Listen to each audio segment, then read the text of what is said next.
Se você já pesquisou sobre a organização financeira, provavelmente encontrou a regra 50-30-20, em que o seu custo de vida deve ser dividido em 50% para necessidades básicas, 30% para desejos e 20% para investimentos.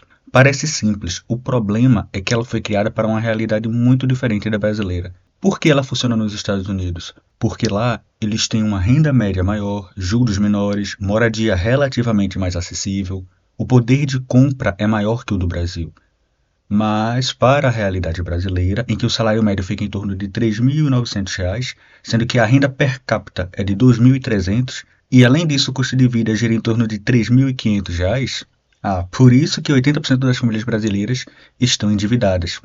Lógico, há também a questão da falta de educação financeira, porém o ambiente Brasil também não ajuda tanto. Então, além de 80% das famílias brasileiras estarem endividadas, 50% da população está com certo nível de inadimplência, alguma conta em atraso, cartão de crédito com fatura vencida. Então, como que podemos seguir com a regra 50-30-20 se apenas 30% dos brasileiros conseguem se sustentar utilizando apenas o próprio salário? A pirâmide salarial do Brasil não é para os fracos. Apenas 18% dos brasileiros conseguiriam seguir à risca a regra 50-30-20.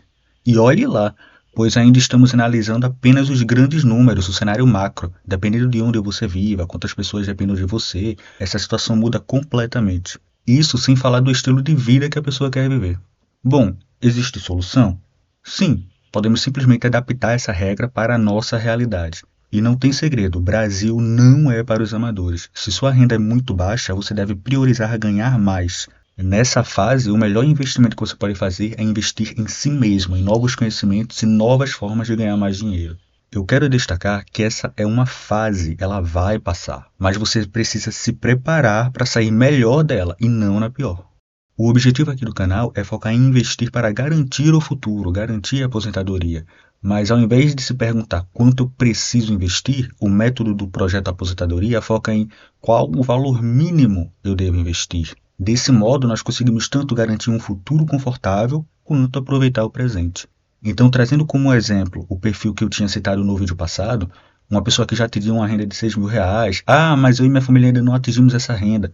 Tudo bem, você pode flexibilizar, diminuir a porcentagem dos investimentos e desejos, aumentar as necessidades básicas. Se for o caso, eu mesmo zeraria os investimentos e utilizaria esse dinheiro para me qualificar e conseguir ganhar mais. Mas dado que já chegamos nessa renda, como que ficaria a adaptação da regra 50-30-20? Uma opção é utilizar 60% para os custos fixos, que são as necessidades básicas. Esse valor fica próximo do custo de vida médio do Brasil. Até uns 20% seria utilizado com desejos, a partir do conforto do dia a dia e prazeres do fim de semana, e os outros 20% você manteria para investimentos, tanto as metas de curto, médio e longo prazo, quanto o investimento em conhecimento para você ter a possibilidade de ganhar cada vez mais. E investimento também na sua aposentadoria, a famosa liberdade financeira. Nas simulações do último vídeo, vimos que o jovem de 25 anos precisaria investir algo em torno de R$ 1.500 todos os meses para se aposentar com poder de compra de R$ 8.500 quando ele estiver com 50 anos de idade. Mas aplicando os novos percentuais de custo de vida, ele teria agora R$ 600 para chegar nesse objetivo. Ou seja, a não ser que ele consiga uma rentabilidade muito alta, ele vai precisar adiar sua aposentadoria. Isso considerando que ele não vai mais evoluir na carreira. Investindo R$ 600 todos os meses, ao invés de se aposentar com 50 anos, agora ele teria que se aposentar com uns 60 anos. Note que diminuímos o aporte em mais da metade, em 60%, mas o tempo para se aposentar não aumentou 60%, aumentou em 40%. Essa diferença é justamente o poder dos juros compostos. Como com 50 anos ele já vai ter mais de R$ 500 mil de patrimônio, esses 500 mil já vão render bem mais do que os R$ 600 que ele investe todo mês.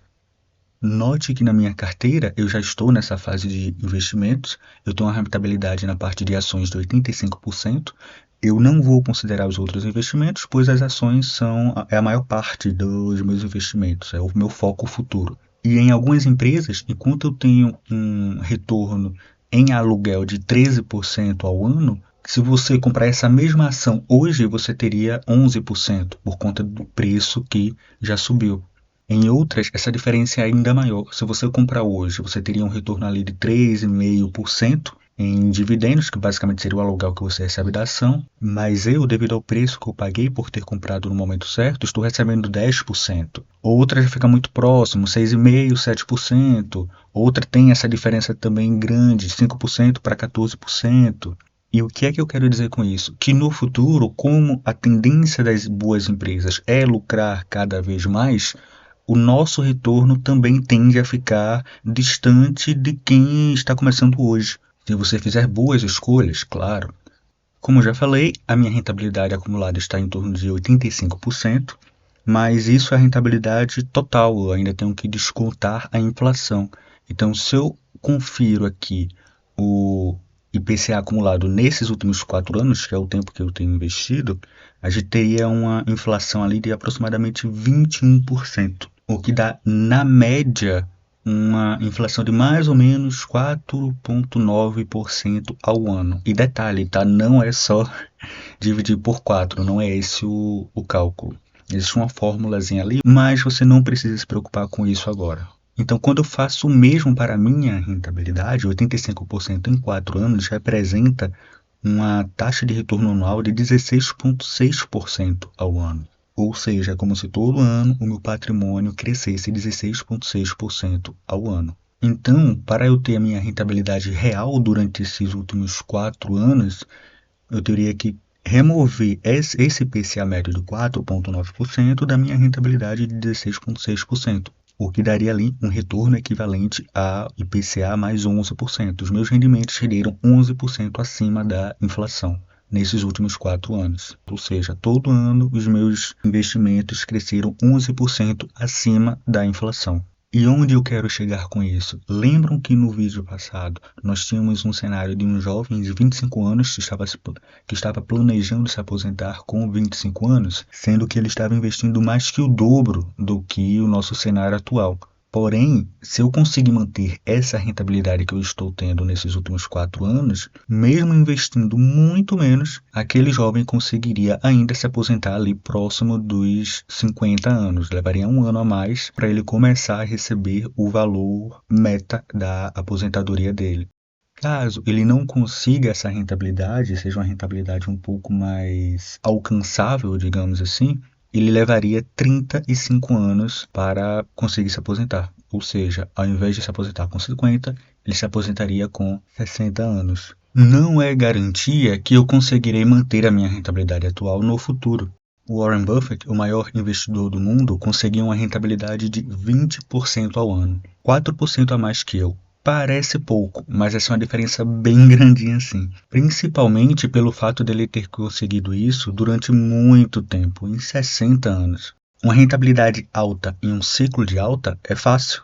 O desafio é justamente manter uma alta rentabilidade por muitos ciclos, que é exatamente o que o Buffett fez. Eu não sou vaidoso ao ponto de acreditar que eu serei o próximo Warren Buffett.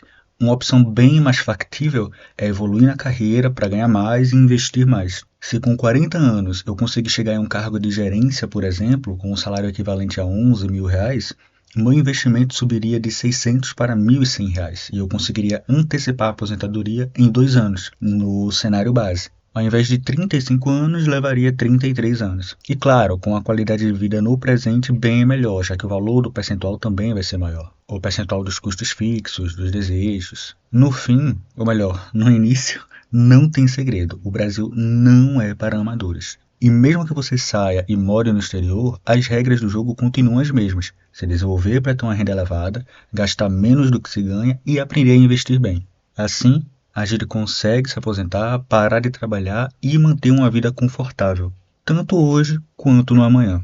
Como eu já falei, não tem segredo. Ou você tem muito dinheiro para investir hoje e já ter um retorno que custeie sua vida, ou você tem muito tempo para investir de pouco em pouco até alcançar a liberdade financeira. E detalhe, que esse pouco em pouco não precisa ser pouco em pouco. Daqui para lá você pode melhorar, pode evoluir e investir cada vez mais. Quem é mais jovem tem a possibilidade de ter os dois. O tempo suficiente para os juros compostos ainda fazerem mágica e chance de se desenvolver de modo a alcançar o salário dos sonhos.